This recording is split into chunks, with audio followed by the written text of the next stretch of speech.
Hello, everybody, and thank you for tuning in to the Liberty Report. With me today is Daniel McAdams, our co-host. And Daniel, good to see you. How are you this Monday morning, Dr. Paul? Ready and raring to go. That's right. I guess we'll talk about foreign policy for a change. That sounds good, yeah. Pretty important. A lot of people like to ignore it right now. Most people are ignoring it and think everything is just fine. Except if you look between the lines in the media, you find out there's lots going on, and that's what our job is to try to relate to the people that there's danger lurking ahead. And the thing I spotted today that I wanted to visit with you on is something I saw on anti-war.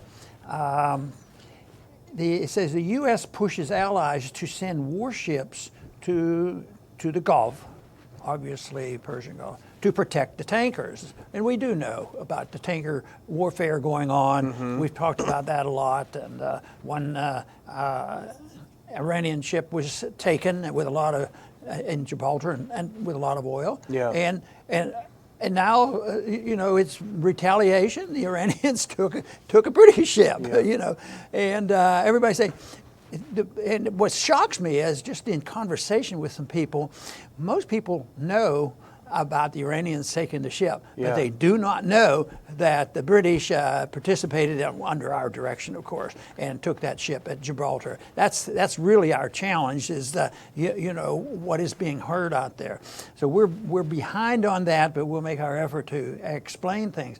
But here we are. We're the most powerful nation in the world, spend more money on our military than the next 7 or 8 countries. And we have more weaponry to blow up the world 15 times. But with an inept foreign policy, things don't go well. And since the policy is all over the place, there's a lot of talk, there's a lot of bluster. There's probably not much support by the American people. There's only a few people in this country called radical neocons, yeah, who are itching for a war. So when we see this, it comes at their direction, and it may even the people in the administration that aren't anxious to do it. They say, well, we got to look tough. We got to look tough for our base, and we got to look tough against the Iranians so they don't attack us, they don't come and get us, this sort of thing. So the call there, but guess what? The Europeans aren't all that anxious to do it. The Europeans don't even agree with Trump getting out of the nuclear deal with Iran. They're still so old-fashioned, they want to trade with them. They want to buy their oil from them. So this is the move, and there's several other things going on where I think it's fair to say there's a military buildup. Is it just for show?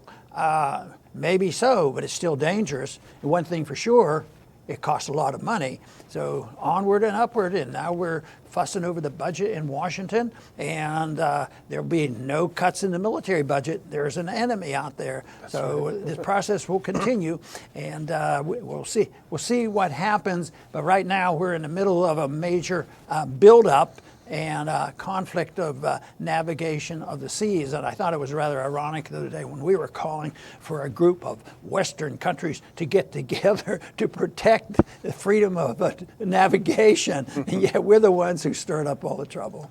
Yeah, and the trouble did start. And as you say, nobody seems to remember, because thanks to the media, no one's really heard about it. This whole thing was precipitated by the UK Royal Marines descending from a helicopter onto a ship full of Iranian oil, seizing the ship, seizing the crew, arresting the captain, although they did let him go, and then saying initially we're going to hold this for 2 weeks. They held it for 2 weeks and said we're going to hold it for another month. And at that point when they said that, that's when the Iranians really virtually did the same thing. They rappelled down from a helicopter and seized this British flag tanker near Iran, and they claimed that it was not abiding by the sea lanes and these sorts of things. But so now this creates a crisis now, not the antecedent, which is them, the UK grabbing the ship, but all of a sudden the retaliation, it's dangerous in the Gulf now. So the U.S. has launched this program where there'll be sentinels. These other countries will join in.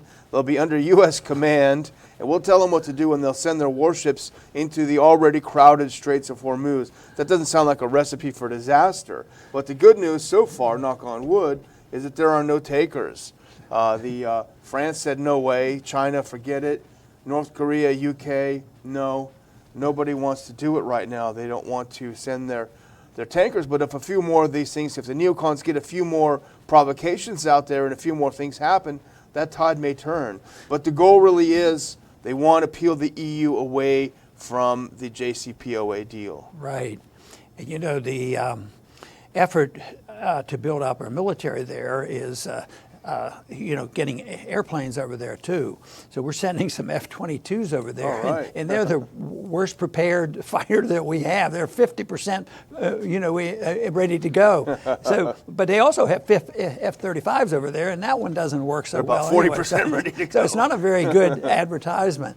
And we have a lot of these naval vessels going over, and we were sending an aircraft carrier force over there too.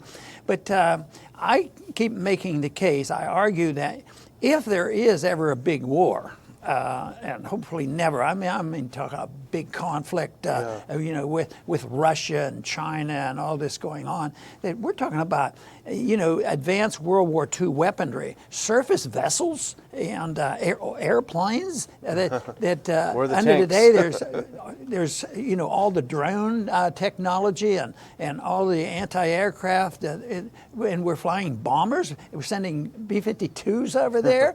But you know, when it's fighting countries that can't defend themselves, yes, those bombs are dropped, and it serves one purpose. We create more hatred than ever toward us because, you know, some people think that's like terrorism, getting bombed. And what is it? Last year there were more bombs dropped on Afghanistan than ever before. You know, so we're not making progress. Some days we hope and we play on the subject when it sounds like they're moving in our direction, but so far the evidence isn't there. If they were serious, we'd be hearing it this week because they're down to the wire on the budget, and there is no effort except for a couple people who would cut one nickel out of the military budget. Yeah. You know, because we got to be safe and secure. We have to protect our liberties. And you mentioned other things ramping up, and we did this show last week, and I feel a little bad because I think we were among the first people to talk about it. Not that many people watched our show because it wasn't on the radar screen yet.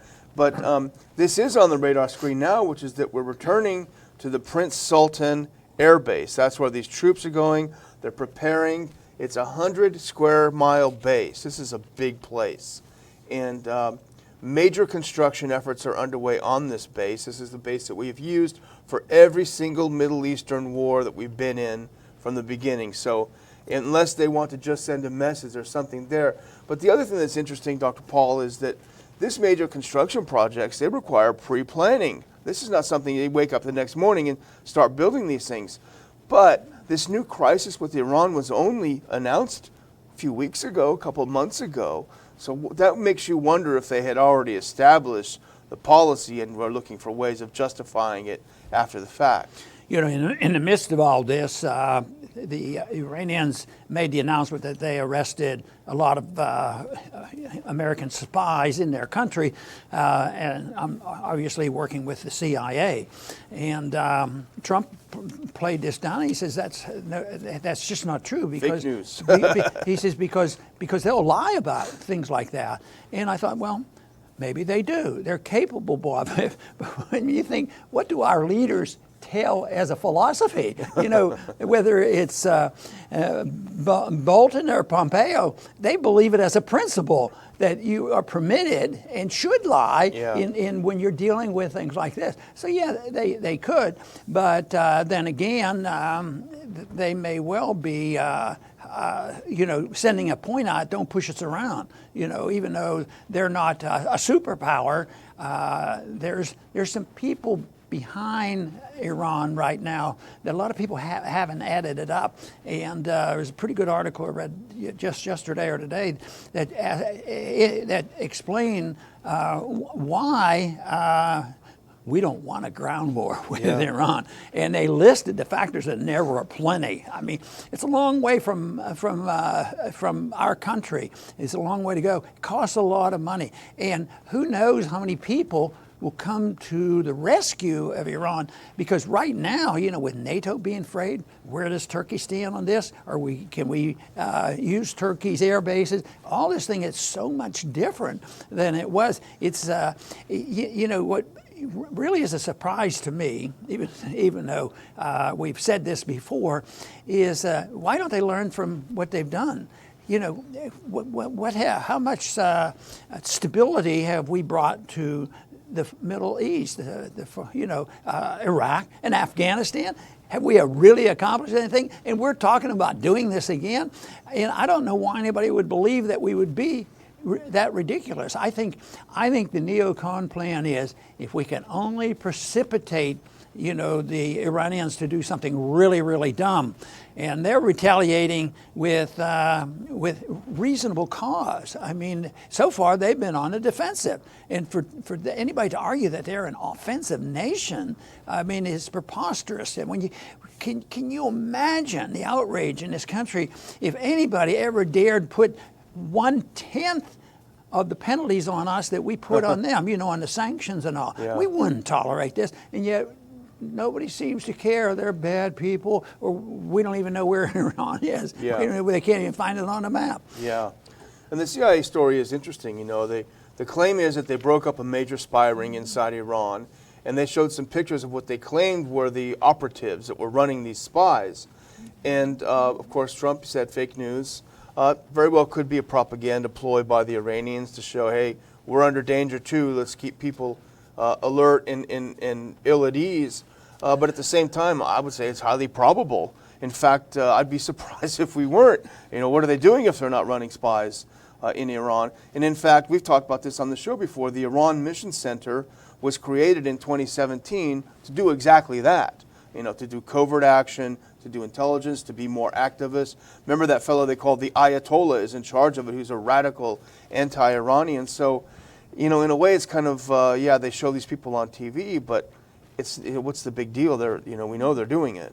Yeah, and like you say, we would be surprised if they weren't there. Their job is regime change, and all this fuss about Russiagate and the interference of Russia in our election, which really now looks like there was zero interference. And yet, at the same time, nobody hardly blinks an eye when the evidence is loud and clear of us having been involved. I mean, this whole thing with Ukraine. I mean, and it was admitted. It's out on the record, and yet it seems like at least too many Americans have gotten to the point that they accept the idea that this is part of what people call the American exceptionalism. That, yes, you're right, Ron, we do that. But we're good, and we have spread a good message. We were for democracy and all. And there was a little bit of history to indicate that maybe we could play that role. So, 100 years ago, maybe World War I, World II, we used that as a justification, but now it is so different. I mean, and during the Cold War, it was back and forth in a contest with the Soviets. But right now, there is no contest, and our job is to maintain peace in the world, and the acceptance when our leaders, top leaders, can argue the moral case that it's right and proper and good for us to lie and laugh about it. There's something wrong with a society like that. There is, and I wanted to circle back to something you said last time about the uncertainty this time. The U.S., the neocons want a war with Iran. The rest of the U.S. doesn't, but the neocons seem to get what they want. But you're right to point out that the normal people, the normal countries we would expect to align with us are not with us. They're in disarray. Turkey is a huge example. We did a show last week on it. The EU does not want to get involved. I think the Brits just stupidly stumbled into this with the ship. NATO is very skeptical. So you don't have the world coming together in a grand coalition to take on Iran like you did. And I don't want to sound conspiratorial, but it does remind me of what happened before 9/11 when one of the neocons said we need a Pearl Harbor-like event to catalyze people's attention. So I would hate to see that happen again. Yeah, and I think of Britain being something like we are, and that is the people there probably don't want to go to war anymore. They suffered tremendously from World War I and World II, so they're not anxious for war, I'm sure, but their leadership marches lockstep with our leadership, which means the neocons and the deep state tend to maintain their power, and it has nothing to do with Republicans and Democrats. I think the apple cart was spilled a little bit because they found somebody less manageable in Trump. Yeah. But in many ways, it looks like he has to toe the line. With his appointments, at least. Maybe that's just fanfare, and he hasn't taken every order, from Bolton. Sometimes he says, "Get out of my way." Yeah. So that is good. But I think the two countries, I don't think there's much real disagreement between us and Britain. And I think taking on that ship in Gibraltar was obviously, endorsed by us. We told them, go ahead, do it. I'm sure that was well worked out. No kidding. No doubt at all. But I think the good news, Dr. Paul, and this is a piece that I saw in Breitbart that was linked at antiwar.com, I think the tide is turning against the neocons. That is good news. We always want to have some good news. But the conservative veterans group, Concerned Veterans for America, they're taking out ads thanking the Republican members of Congress for voting to remind the president that you are required to get congressional approval before any military action in Iraq. And if you look at the Concerned Veterans for America's website, it's full of really good things about that. Vets don't want war. They reference the Pew study that we talked about last week about how veterans are sick of war. They think that the wars were a waste. So I think that is a good piece of news, and hopefully they'll continue. That's a good kind of lobbying.